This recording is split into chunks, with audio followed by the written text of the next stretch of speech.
what do you do when you take over a 57-year-old company from a deceased owner? Do you change everything? Do you stay with the plan? Do you lose agents? Do you have breakage?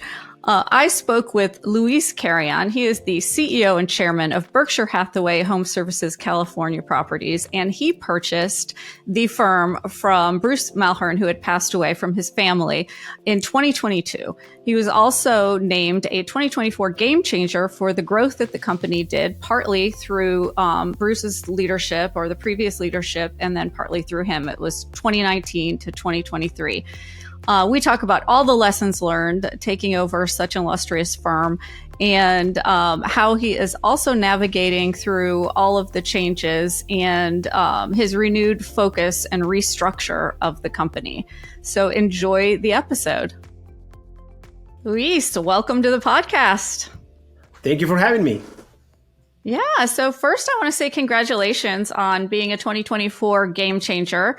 And for those who don't know, it is based on the RealTrends verified brokerage rankings. And we look at the last 5 years of transaction side percentage growth. And I know Berkshire Hathaway Home Services California Properties grew by 158% in transaction side percentage. So congratulations. No, thank you. Thank you. We appreciate that. And we thank all the agents for all their hard work and everybody on leadership for making this happen.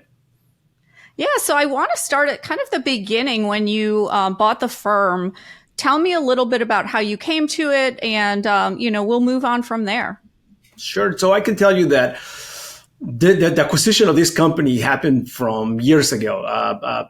As you know, Bruce Malhern was the owner of this company, and he passed away probably 5 years ago. And at that time, about a year later, I started the communications with his daughter, and always it was just conversations here back and forth until probably about 2 years ago, we really started getting to talk into the possibility for me to purchase the company. And one day, her mom and Elaine decided to call me, and we met. And the most important thing is the connection that you have between the buyer and the seller, right, at this point, because it was more of me knowing their values and the values that I have, and obviously to get into the opportunity to buy such a large company. And after that, we started the negotiations, and we were able to put it together, and here we are. Okay. And what year was that you purchased the company? 2022. Yeah. So then I wanted to know a little bit about where did you come from when you decided to purchase? Were you with another Berkshire? Did you own another Berkshire? No, I did franchise not. Or company owned? No, I did have another brokerage at the time. I was with Coldwell Banker at that time. And, okay. But because I was still under the franchise, I couldn't acquire Berkshire Hathaway. Towards the end of my franchise agreement, then I was starting the negotiations. But I had 3 offices at that time. I had Whittier in Hacienda Heights and Upland. We probably had about 300 agents on those 3 offices. But we had a great price point and great productivity, and I saw the opportunity to grow, that's some of the things that I'm always trying to expand myself. Yeah, so we obviously looked for game changers at the years 2019 through 2023. So you came in 2022. So really 2022, maybe 2023 are a kind of a result of your restructuring of the firm. So I noticed basically your growth wasn't a direct trajectory even before then, as with the market, things go up and down. Correct. But your agent count dropped a lot in 2023, but your agents are super, super productive. Yes. And I know you placed a high value on that. So why don't we talk a little bit about where you decided to go with the firm and, what kind of differences or how are you structuring it a little bit differently from the previous owner?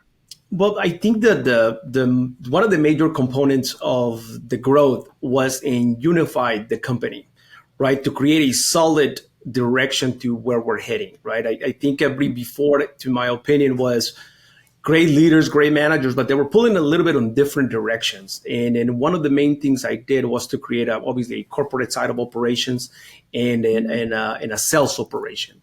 After that was to get all the managers together and find out all of their main attributes that they bring to the company and then put all of that together so we can now pull into one single direction. Then from there, create different departments and different accountabilities. But the most important thing on this was the ability to create excellent customer service and excellent experience for the agents. Everything that I do personally is to put myself in the front line where the agents are performing in front of their clients and see the needs that they have, and focusing on all kinds of different trainings from beginning transactions to higher end transactions and commercial and all those different things. And by creating these different compartments and understand the strengths and the weaknesses of each of those departments, we were able to start moving the company together, from merging sales meetings together to have the entire sales force together, and get as many people and many agents involved was able to start helping me to do with the direction, not only for that, but also bring other agents from other companies to see what we do. And the most important thing was to be a full support entity.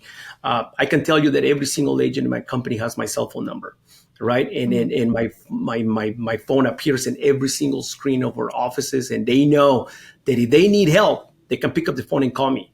And no matter where I'm at, I'm going to answer that phone and take care of them. So I think being that full 100% support for them was able to help us close more transactions and be able to be basically in front of the lines with their clients when they needed the help.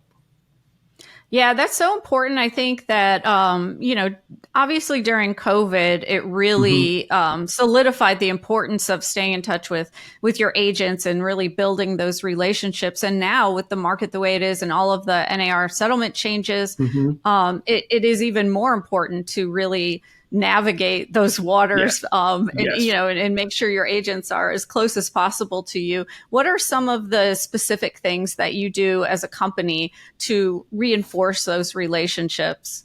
Well, let me tell you that number one is I congratulate every agent when they get their listing. So when they get a sale, we always engage them with celebrating their birthdays and acknowledging as much as we can. But one of the main things is that I have the staff here in the company call random agents and on my behalf and ask them, what do they need? How are things out there? And then obviously I get to connect with them in regards to, not everything is happiness in the business, right? So sometimes they lost a family member, a loved one.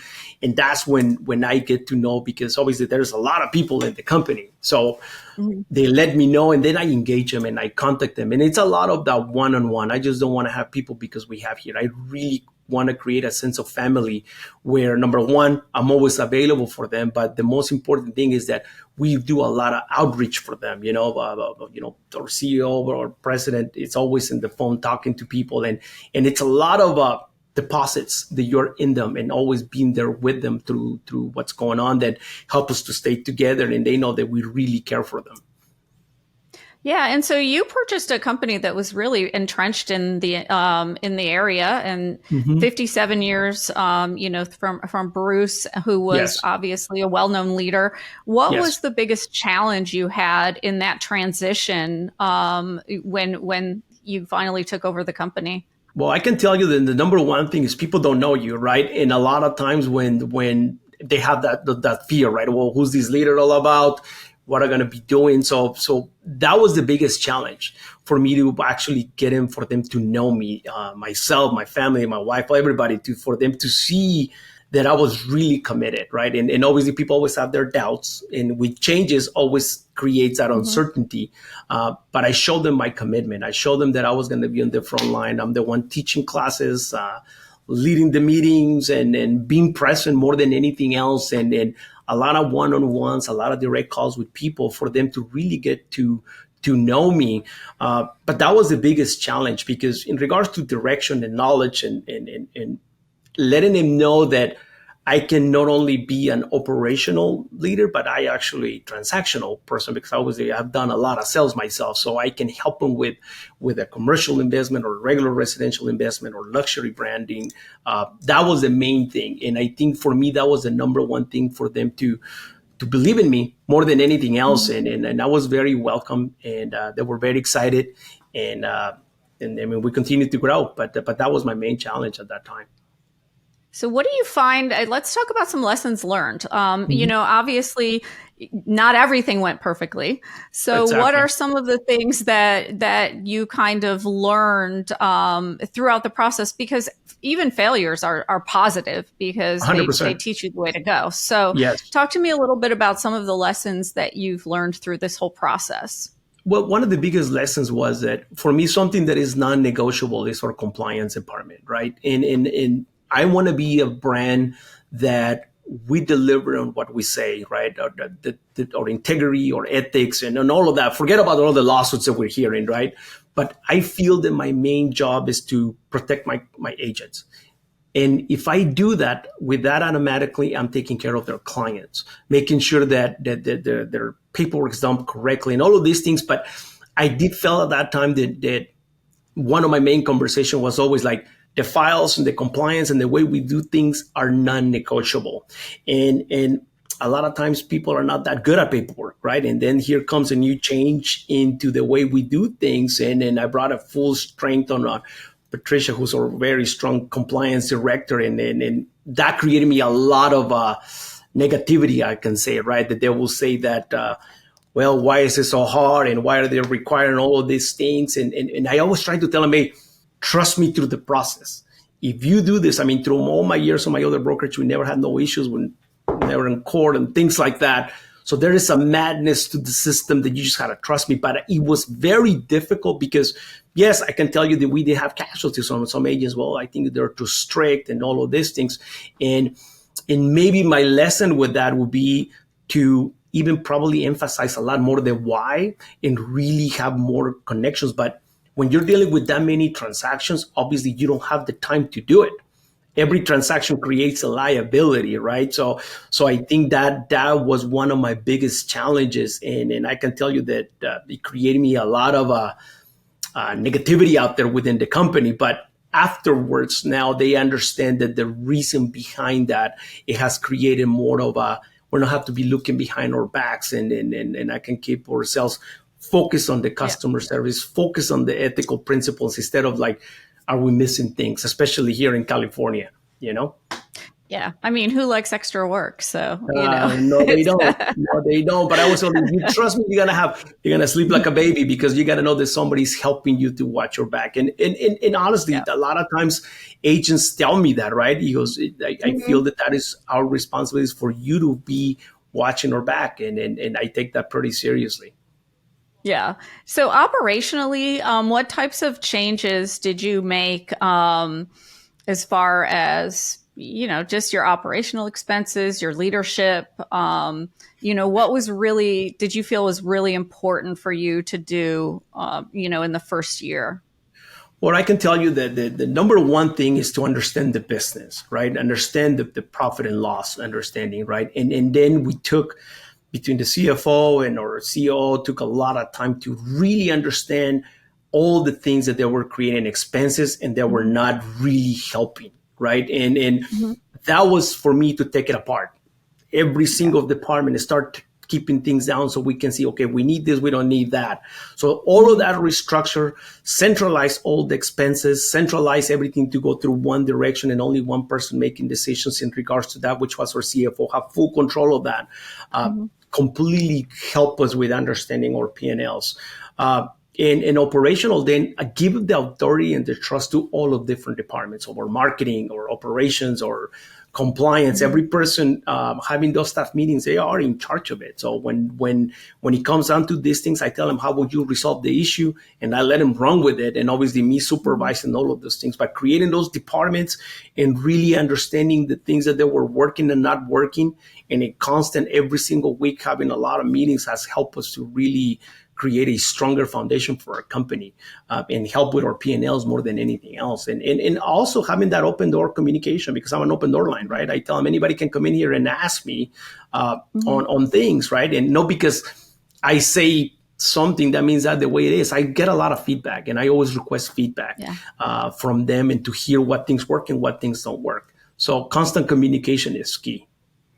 Yeah, that's so important, especially coming into a company, building that trust, but also trusting that person to make those decisions Mm-hmm. without necessarily knowing for a fact that they're going to make the right decision, Correct. but putting that trust in them, and then they feel valued, and then they learn through what they're doing as well. So yeah, definitely. I think the main thing is obviously to trust them and give them your opinion, right? I always call them, Mm-hmm. I always tell them, this is what my vision looks like, right? Mm-hmm. And then I tell them, this is what will be perfect and this is what will make it look terrible. And then Yeah. they tell me the steps on how will they accomplish it, right? And then I let them Mm-hmm. run with it because at the end of the day, it's like if I deal with her, Ali, who's our marketing director, I'm not going to teach her job, right? I'm going to Mm-hmm. listen to what she has to say. And I don't want a group of people under me that just tell me yes for everything, right? I like to ask Mm-hmm. questions and then they come out with their own, this is what I think we should do, right? And then Yeah. from there, working together, we're able to make stronger decisions as a company. Yeah, absolutely. So obviously last week, was it last week? Yeah, I think it was last week, when the new policy and procedures Mhm. went into effect. What are your observations? How are agents handling it? Have you noticed? I mean, it's really early still, but have you Yes. noticed any, opportunities that have arisen from it or challenges that you're seeing out there? How are agents doing with it? Well, the first thing is obviously it's too soon to see that, but I can Yeah. tell you that we started working on this probably a few months ago, and then we Hmm. started setting our president of the company started doing a lot of classes on one-on-ones in regards to teach Hmm. our agents to prepare to what was coming, constantly having weekly trainings in regards to the new forms and scenarios and understanding how to communicate to a seller or a buyer the values that we have to present for the industry have been key. And obviously the it has become very repetitive to really tell them this is how the new way to do Hmm. business. It is out of their comfort zone, right? But just like anything, real Yeah. estate is not going to stop. It's just a new way to do things. And I think when we're able to just change the channel and follow the new protocol then and get your people to understand it, is key. A lot of it too has been that we have encouraged our managers to be one-on-one coaches and the agents communicating before they go to present to their clients to get coached before that and have the paperwork in correct order has really helped us out. And having that open discussion with our agents has helped us to go through this. And obviously at our managers meetings, we meet twice a week with everyone and getting that feedback. What have you heard out there? So we're hearing Yeah. pretty much on daily basis what's going on out there and making quick corrections Hmm. right away. I mean, we have an Yeah. excellent communication system within the company that let us immediately communicate with everyone. Hey, we're changing this or we're seeing this. Hmm. And sometimes take some steps back because we're learning through the process. And I don't think we have the right answer, but so far has worked out pretty well. Yeah, yeah. I think it's going to be a continual process, but I Mm-hmm. feel like within 6 months, Yes. most people will adjust and find it a lot easier. They'll have their words, they'll have their scripts, they'll have they'll have done it a few times to be able to really understand the words to use and how to express that value and that. So I think it's a little rocky probably at the very Yes. beginning just because they're new to everything. But I think our industry will recover very easily I from the think so too. changes or And I adapt to think it's them. more than Yeah. anything else, we need to learn about ourselves more than ever, right? I think the Yeah. agent needs to understand what value do you really bring to it. And obviously the value of a real estate Mhm. agent is incredible, right? But many times is when you got to talk about yourself, right? I think is one of the most Mhm. difficult things you can do and ask, well, tell me about yourself. It is difficult. And a lot of times they never actually thought about the process of, especially working with a buyer. What is your value as a real estate agent out there that you can present to somebody? And that's Mhm. actually have them to discover themselves and to go, oh, really, I do all of this and I do all of that. And now be able to present it for our clients Mhm. and explain what we do it is what actually is making the changes for this industry. Yeah.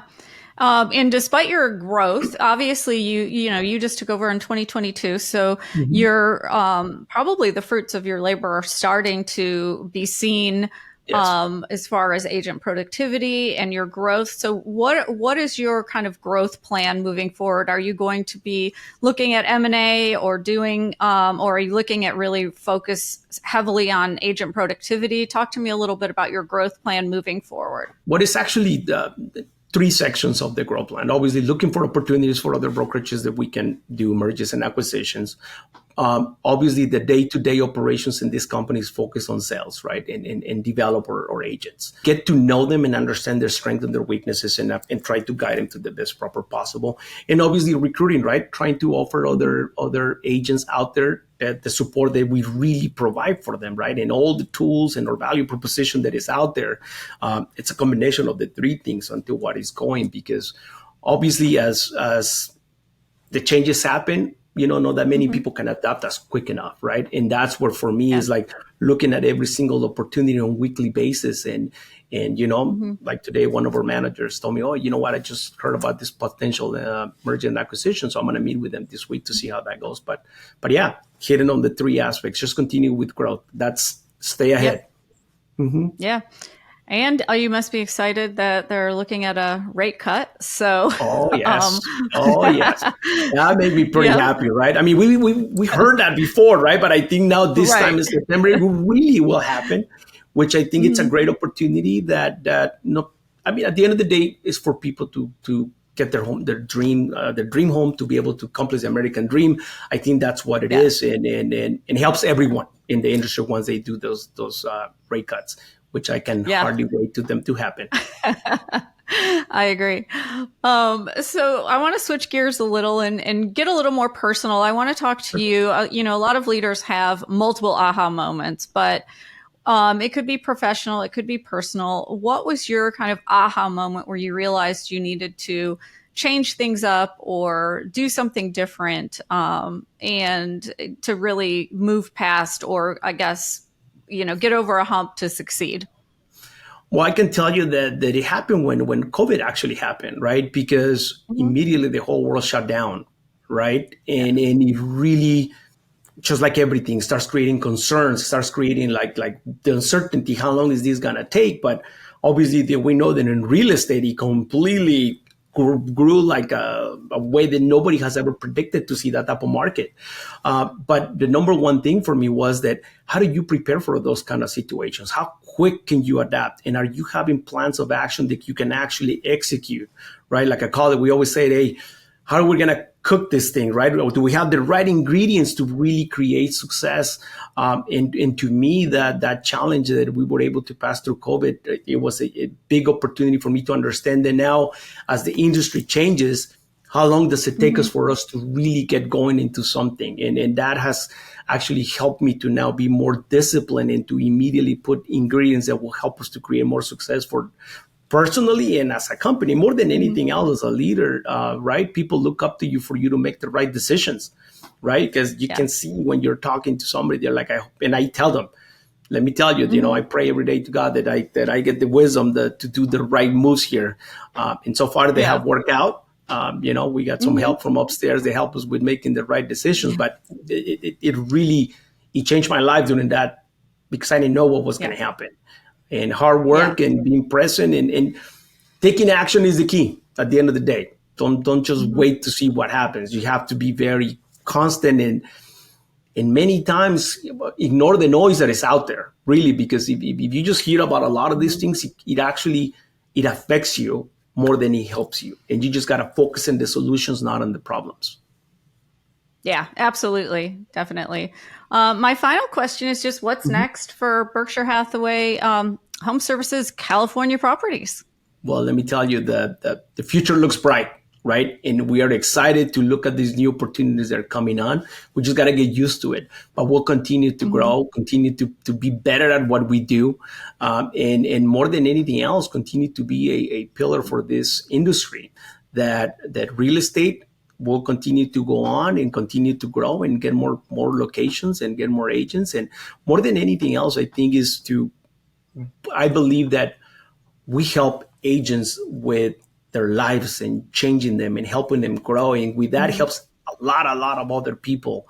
And I think we're one of those industries that can create that. So that's the future for Berkshire Hathaway, to continue to grow and expand and continue to change lives, to be honest with you, because there is nothing more that brings you happiness than when you give those keys to a client. And when they walk into their home, and then you can see the kids running around, and you know, at the end of the day, nothing else matters except for that you were able to do something so nice for somebody, because they will always remember who helped them through that process. Yeah, absolutely. Well, Luis, thank you so much for joining the RealTrending podcast, and congratulations again on being a game changer. No, thank you. I appreciate you. Thank you for having us, and always a pleasure. Thank you.